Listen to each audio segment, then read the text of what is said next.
Okay, चार ये आपने देखा, ये करेक्टरिस्टिक्स ऑफ फोर्स है, that is called the magnitude of force. Magnitude क्या होता है, इसकी वैल्यू 20 किलो न्यूटन की है, 5 किलो न्यूटन की है, 10 किलो न्यूटन की है, तो that is magnitude of force. Okay, these are the magnitude of. Sir इसके आगे तो KN लिखा है। Okay, that is magnitude of force. Okay, magnitude ये किलो न्यूटन, 20 किलो न्यूटन 5 की जितनी वैल्यू है, मतलब एक फोर्स की वैल्यू होगी ना, ज्यादा force come force, that is called the magnitude of force. Direction of force, जो लाइन होती है उसका एरो लगा होता है, that is called the direction of force. Nature of force, वो पॉइंट ऑफ एप्लीकेट अप्लाई कहाँ कर रही है, पुश है या पुल है, दैट इज कॉल्ड दी, या बाद में हम पढ़ेंगे तो कंप्रेशन में है, टेंशन में है force, that is called the. अभी तो हम पुल और पुश की बात कर रहे हैं, बाद में टेंशन और कंप्रेशन की बात करेंगे, तो that is called the nature of force. Okay, फिर उसके बाद point at which they are acting on the body, these are called the characteristics of force. Next is, ये आपने एक फोर्स देखी। ओके, ये 4 किलो न्यूटन की फोर्स है। ओके, दिस आर, ये एंगल बना रही है हॉरिजॉन्टल से 40। ओके, ये डायरेक्शन बता रही है, कोई भी, these are all characteristics of force. 4 kilo newton है तो ये जो एरो की है 4 सेंटीमीटर होगी। ओके, इसका एंगल बन रहा है with respect to horizontal is 40 degree, तो डायरेक्शन 40 डिग्री पे हो गई। तो फोर्स को हमेशा डायरेक्शन होती है, विद रिस्पेक्ट टू हॉरिजॉन्टल भी करते हैं, विद रिस्पेक्ट टू वर्टिकल भी करते हैं, वो हम आगे पढ़ेंगे, तो that is called the direction. Okay, horizontal force होगी तो you can say directly horizontal force, horizontal force होगी तो यहाँ पर होगी।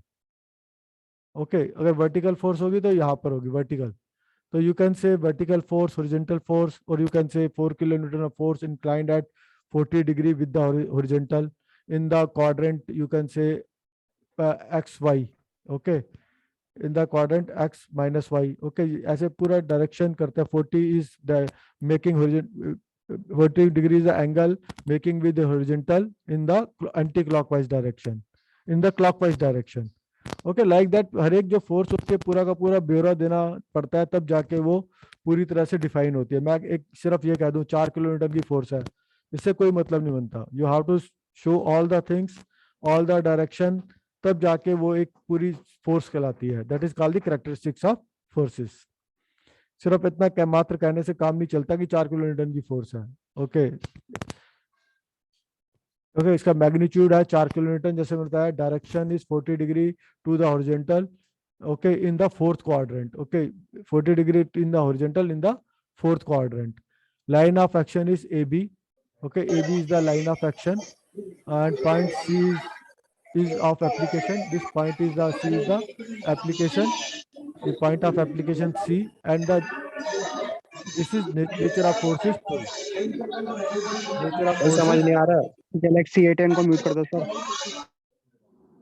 okay, इस फोर्स को पढ़ना है, मान लीजिए। Okay, you have to read this force, इसका आप पढ़ के सुनाइए। ओके, इस फोर्स को पढ़िए, इसका मैग्नीट्यूड कितना है, 4 magnitude 4 kilo newton. Very good. Nice. 4 kilo newton. अच्छा, ये कौन से क्वाड्रेंट में है, फोर्थ ये quadrant. Fourth quadrant. Fourth quadrant में है। ओके, इसका एंगल हॉरिजॉन्टल से कितने, 40 एक्स एक्सिस से degree. 40 degree. 40 degree. Point of application कौन सा है, AB। सी सी नेचर ऑफ फोर्स क्या है, pull, arrow is pull. Pull. Okay, arrow is pull. Pull arrow.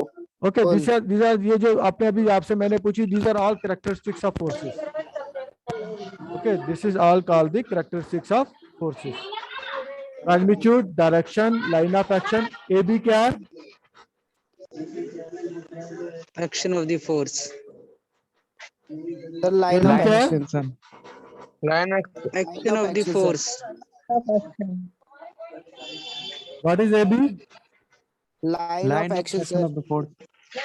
okay, line of action. Okay, Yes, अब sir. these are the effects of forces, effects of forces. हाँ मैं निकल दूंगी कर देना बाद में बोलूंगा मैं तो ज्यादा तो कब बोल दूंगी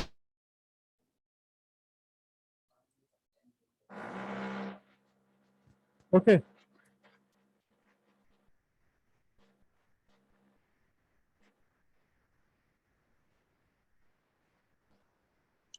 सर ये जो चैप्टर हम लोग पढ़ रहे हैं इसमें सिर्फ फोर्स ही फोर्स है क्या? Okay, these are the effects of forces. Force changes the state of the body. It brings motion, or it becomes or retard the motion of the body. अगर कोई बॉडी ऑलरेडी मोशन में या motion में तो उसका motion increase कर देगी या डिक्रीज कर देगी या उसे रेस्ट पे ले आएगी। और फोर्स का दूसरा फंक्शन है, it develops the internal stresses. कई बार क्या होता है, जैसे बिल्डिंग है, इसमें फोर्सेस तो लग रही है, लेकिन जो बॉडी ना तो ये मोशन में आ रही है ना ये रेस्ट में थी। ओके, व्हाट इज हैपनिंग, इसके अंदर इंटरनल स्ट्रेसेस डेवलप हो रही हैं। ओके, फोर्स के कारण। तो ये these are the effects of forces.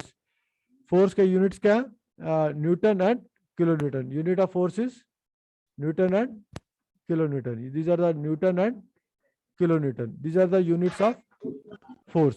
Okay, another is principle of transmissibility of force. Okay, principle of transmissibility force क्या होता है, If a force act at any point, जैसे मान लीजिए एक बॉडी है, थोड़ा मैं आपको करके दिखाता हूँ। Principle of transmissibility, system of forces तो हम पढ़ चुके हैं सारे, coplanar, non coplanar, collinear forces, parallel forces, concurrent forces, non concurrent forces, और non coplanar, parallel, concurrent and non concurrent. Okay, sir ये नॉन कोप्लेनर में पैरेलल कैसे होंगे? पैरेलल ये टांगे हैं, ये जो हमारी जो बिल्डिंग के चार इतने सारे कॉलम होते हैं सारे पैरेलल होते हैं। अगर आप ये देखिए, कुर्सी की चार टांगे पैरेलल है। ओके, कॉन्करेंट जैसे ट्राइपॉड है, नॉन कॉन्करेंट तो सारी है, जैसे बिल्डिंग के सारे जो कॉलम्स है वो नॉन कॉन्करेंट है। ओके, तो ये सिस्टम ऑफ फोर्सेस को आप ऐसे डिफाइन कर सकते हैं। अभी जो अभी हमने सारा पढ़ लिया ये। ओके, कल दोबारा भी पढ़ेंगे जो अगली क्लास में। एक मैं कहना चाहूंगा कि कल की क्लास मैं नहीं लूंगा। ओके, कल 3:50 पे है, कल क्लास मैं नहीं लूंगा, कल छुट्टी पे हूँ मैं। ये क्लास आपकी सैटरडे को ले लूंगा। ओके, तो कल वाली क्लास होगी 3:50। Okay sir. सर लेकिन इस सब्जेक्ट के आगे तो 3 टीचरों के नाम है शायद। किसके? वो मैं EM के आ गई है ना? वो व्हाट्सएप में कर दूंगा। जो भी कुछ पूछना है व्हाट्सएप पे आप मुझसे पूछ सकते हैं, भी मैं डेवलप कर दूंगा। एक कुछ मेरे से डायरेक्ट नंबर पे डायरेक्ट व्हाट्सएप कर सकते हैं। हाँ जी, गूगल क्लासरूम। सर इसके पीडीएफ तो मिलेंगे ना? पीडीएफ सर चाहिए क्या? इसके पीडीएफ तो मिलेंगे ना? ये चाहिए? सर PDF चाहिए, लिख लेंगे Yes, हम sir. लोग। Sir Okay. सेंड कर दीजिएगा। पहले पढ़ लो, फिर में easy पीडीएफ दे होगा। दूंगा। अगले हफ्ते दूंगा पीडीएफ। ओके, मंडे को दूंगा। बाकी किताब भी दे दूंगा आपको पीडीएफ में, जो किताबें हैं मेरे पास। ओके, वो भी मैं आपको शेयर कर दूंगा। ओके, मटेरियल की चिंता मत करो, वक्त पढ़ने वाले बनो। हो राइट, तो अभी ये क्लास यहीं खत्म करते हैं। तो अगली बार देखेंगे। एक प्रिंसिपल ऑफ ट्रांसमिसिबिलिटी रह गया, वो मैं आपको समझाता हूँ। प्रिंसिपल ऑफ ट्रांसमिसिबिलिटी क्या होता है, ये